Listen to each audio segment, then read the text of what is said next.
Jamaah Jumaah rahimakumullah. Mengawali khutbah Jumat kita ini, saya bacakan kepada kita semua firman Allah Subhanahu wa taala dalam surah An-Nisa ayat yang ke-105.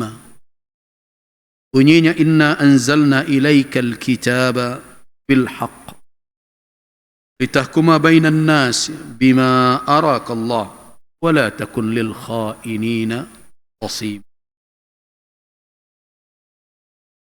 Sesungguhnya kami telah menurunkan kepada engkau Alkitab bil haq, dengan benar.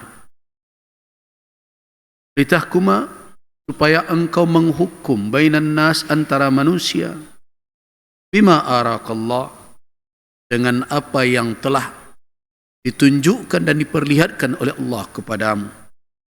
Wala takun lil khainina khasima, janganlah kamu menjadi pembela para pengkhianat.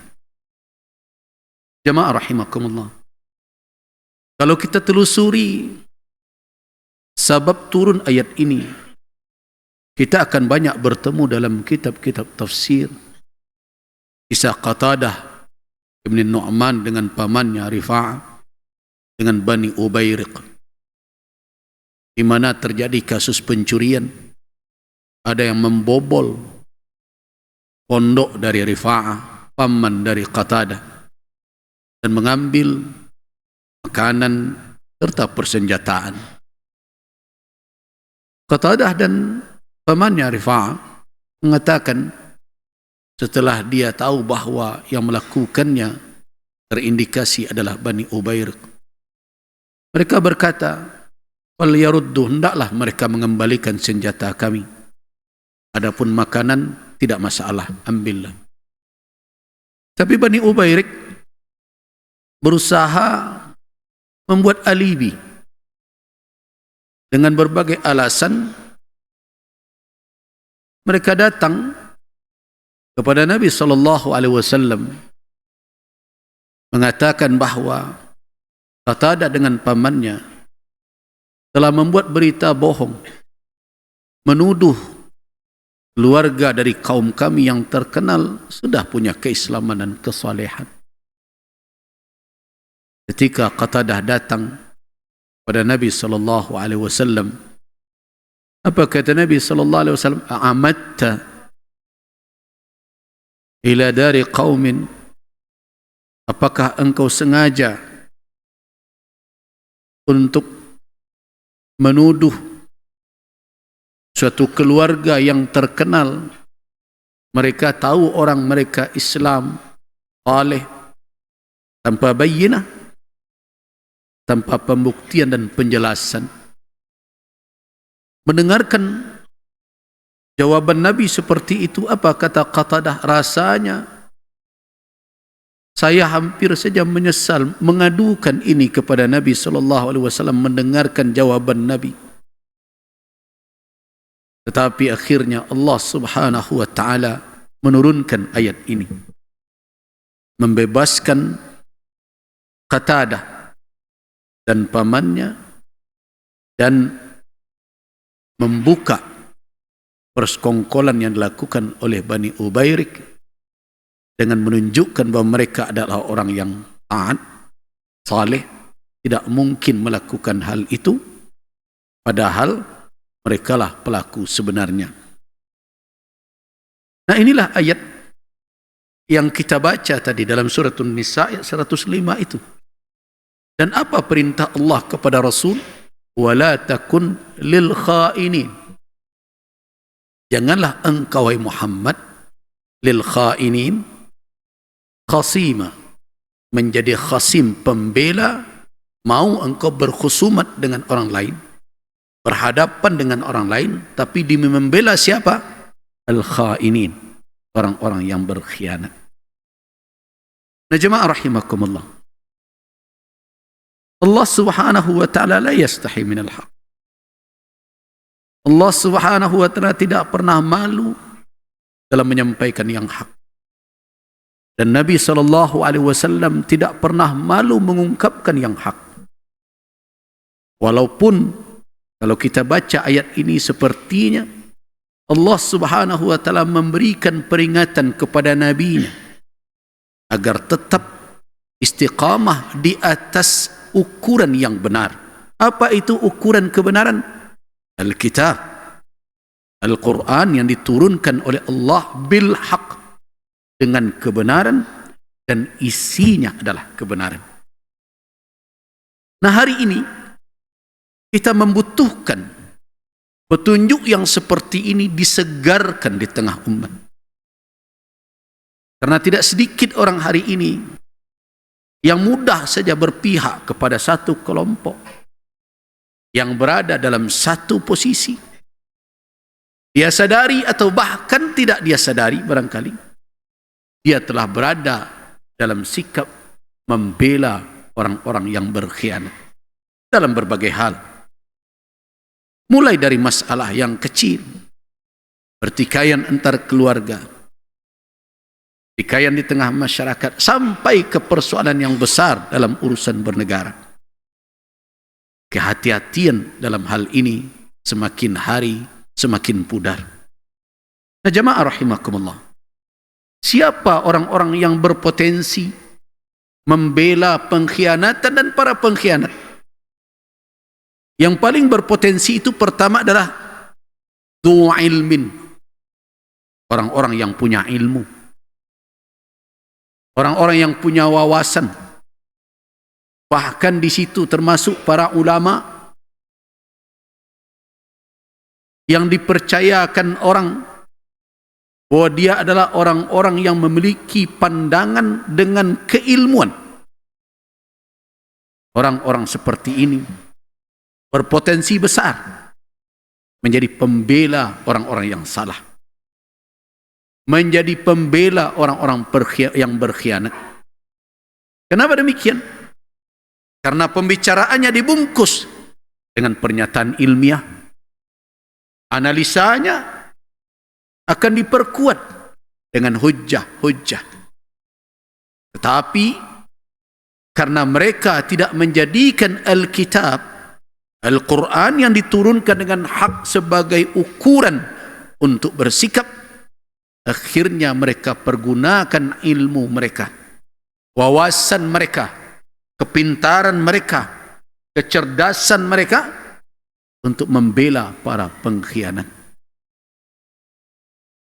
Potensi yang kedua setelah dzawu ilmin, orang yang berilmu, adalah dzawu nufuz, orang-orang yang memiliki kewenangan, yang memiliki kebijakan, bisa meletakkan hukum, bisa memutuskan perkara, bisa melakukan berbagai macam tindakan-tindakan yang berdampak kepada keputusan-keputusan hukum.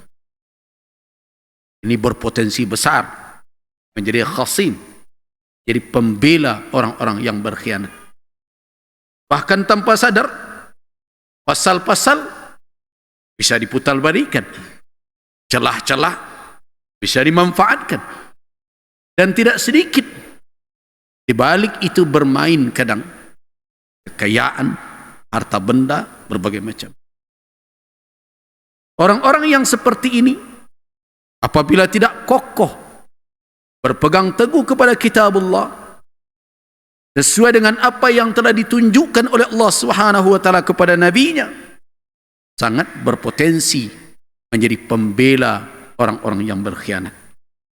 Karena itu berhati-hatilah para hakim, para pengacara, orang-orang yang mengurus kasus, aparat-aparat hukum, karena peluang untuk menjadi pembela pengkhianat begitu besar di hadapan mereka. Itu yang kedua. Yang ketiga adalah dzawul jah, orang yang memiliki kewibawaan, kehormatan. Dia terpandang, dia tokoh, bisa mempengaruhi sana sini dan berbagai macam, sehingga akhirnya kebenaran tidak diukur lagi dengan yang hak. Dan yang keempat, dan bahkan ada yang menempatkan yang keempat ini yang kepertama, dzawumal, orang yang punya harta, kekayaan, Di sana sini bisa dia bayar. Kebenaran bisa dibuat kabur. Bahkan bisa dinyatakan salah. Bahkan yang sudah terang-terangan suatu kesalahan pun akan bisa mereka jadikan kebenaran. Dengan apa? Uang. Wani piro. Berapa bayarnya? Dan baru tingkat terakhir, ghalabatu minan nas. Orang banyak. Orang-orang yang tidak berdaya. Nah, pertanyaan, bagaimana orang yang tidak berdaya bisa jadi pembela pengkhianat? Dikarenakan mereka istaghallah, dimanfaatkan oleh orang-orang yang sana. Disebarkan berbagai berita, informasi, dia giring berbagai opini, diajak orang untuk terlibat membenarkan yang salah atau menyalahkan yang benar. Tanpa terasa hari ini kita kadang berada di dalam kebingungan ketika terjadi demo di sana, demo di sini, berhadap-hadapan, sama-sama keras suaranya. Yang membenarkan keras suaranya, yang menyalahkan keras suaranya. Ketika dicari di balik itu, ternyata yang bermain adalah aktor-aktor intelektual, uang berbagai macam. Siapa yang dimanfaatkan? Ghalabat minan nas, masyarakat badarik. Nah, karena itu saya himbau kepada seluruh kita, termasuk diri saya sendiri, wala takun lil khainina khasima. Jangan menjadi pembela orang-orang pengkhianat. Fa'tabiru ya ulil albab la'allakum turhamun. Barakallahu wa lakum fil Qur'anil Karim wa nafa'ani wa iyyakum bima fihi minal ayati wa dzikril hakim. Aqulu qawli hadha wa astaghfirullah li wa lakum innahu al-ghafur.